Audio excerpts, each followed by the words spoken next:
Баршаңызға сәлем, құрметті оқушылар. 8-ші сыныптың химиясы, 4-ші тоқсан, биоорганикалық қосылыстардың негізгі кластары генетикалық байланыс бөлімі бойынша жиынтық бақылаудың шығару жолын көрсететін боламын. Бізде бірінші сұрақ калий оксидіне қатысты дұрыс тұжырымды анықтаңыз дейді. Калий оксиді бұл бізде негіздік оксидке жатады, яғни дұрыс жауабы С варианты болады. Екінші сұрағымыз сызбанұсқадағы берілген нүктелердің орнына тиісті формаларды реакция теңдеуін құрастырыңыз дейді. Бірінші реакцияда кальций оксидіне суды қосатын болсақ, кальций гидроксиді алынады. Ал қалған реакцияларды мен жаңадан жазып шықтым. Анық болу үшін, сымай қалама деп ойладым да, осы жаққа жазып шықтым. Өздеріңізге жазып алыңыздар. Кальций гидроксидіне суды қосатын болсақ, кальций гидроксиді алынады. Литий оксидіне аш хлорды қосатын болсақ, литий хлориді мен су алынады. Реакцияны теңестіруді ұмытпаңыздар. Күкірт оксидіне натрий қышты қосатын болсақ, натрий сульфиді мен су алынады. Азот оксидіне суды қосатын болсақ, азот қышқылы алынады. Бериллий оксидіне калий гидроксидін қосатын болсақ, калий 2, бериллий O2 мен су алынады.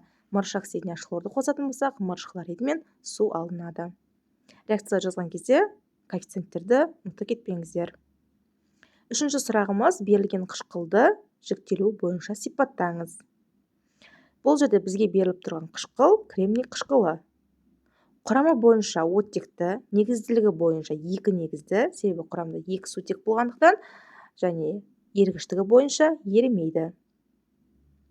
Күкірт қышқылын мырыш оксидімен әрекеттесу реакция теңдеуін құраңыз дейді. Күкірт қышқылына мырыш оксидін қосатын болсақ, мырыш сульфаты мен су алынады. Төртінші сұрағымыз суда еритін және суда ерімейтін негіздерді сәйкестендіріңіз дейді. Суда еритін негіздерге В, Д, G, H варианттары жатса, ал суда ерімейтін негіздерге А, С, Е, Ф варианттары жатады. Негіздердің қышқылдар мен бейтараптану реакциясына бір мысал келтіріңіз. Негіз ретінде натрий OH алайық, қышқыл ретінде күкірт қышқылын алатын болсақ, нәтижесінде натрий сульфаты мен су түзіледі. Соңғы 5-ші сұрағымыз берілген заттардың формулаларын қолданып генетикалық қатар құрыңыз. Калий, одан калий оксидін алуға болады. Калий оксидінен калий карбонатын аламыз. Натрийден натрий OH аламыз. Фосфордың фосфор оксидін, одан кальций фосфатын алуымызға болады. Міне достар, осымен бірінші жұмыс аяқталды. Баршаларыңызға сәттілік. Каналыма тіркелмеген болсаңыз, тіркеліп алуды ұмытпаңыз.